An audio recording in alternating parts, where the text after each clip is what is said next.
Alors maintenant, on est sur l'Iran, qui n'est pas effectivement un grand État laïque. On est bien d'accord. Mais si vous regardez la Syrie, l'Irak, la Libye, tout ce qui marchait, qui était un peu solide, qui avait effectivement des régimes dictatoriaux, durs, tout ce qu'on veut, iniques, etc. Mais enfin, en attendant, où il y avait une survie des communautés, un multiconfessionnalisme de fait, etc. Tout ça, ça gêne, surtout quand en plus ils sont riches.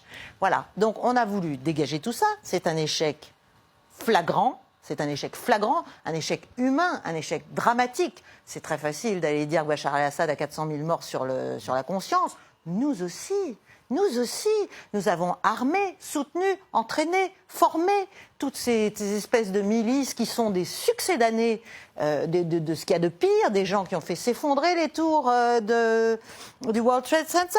Tout ça, je veux dire, on a la mémoire extrêmement courte. Nous, on baptise les gens terroristes, non terroristes. Hop, hop, hop, le 1er, le 6 mai, là, tout change. Comme on l'a fait au Kosovo à l'époque avec Vučića, c'est exactement ce qu'a fait le département d'État à l'époque. Donc, il faut quand même se rendre compte qu'il y a eu un échec. Il y a eu un échec. Et effectivement, les pays se sont engouffrés. La Russie s'est engouffrée, l'Iran s'est engouffré à la demande des autorités. Nous, on est juste en contravention totale, on n'a pas de mandat, on n'a rien du tout. On s'est juste mis ensemble, on a dit, allez, on va y aller malgré tout, on va essayer d'y arriver. On n'y est pas arrivé, c'est un échec flagrant.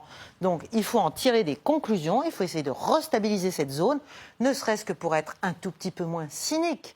Parce que toutes ces interventions se font soi-disant au nom des droits de l'homme, pour la sauvegarde des populations, pour que les gens aillent mieux, pour le développement, pour la démocratie.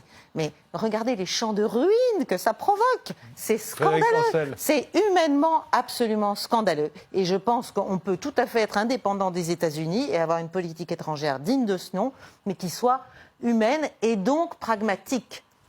C'est ça le grand paradoxe et que je défends vraiment avec toutes mes forces, c'est que l'humanité, elle est dans le pragmatisme, elle n'est pas dans l'idéalisme, les grands blablas, les grands oripeaux moralisateurs qui font des tombereaux de cadavres.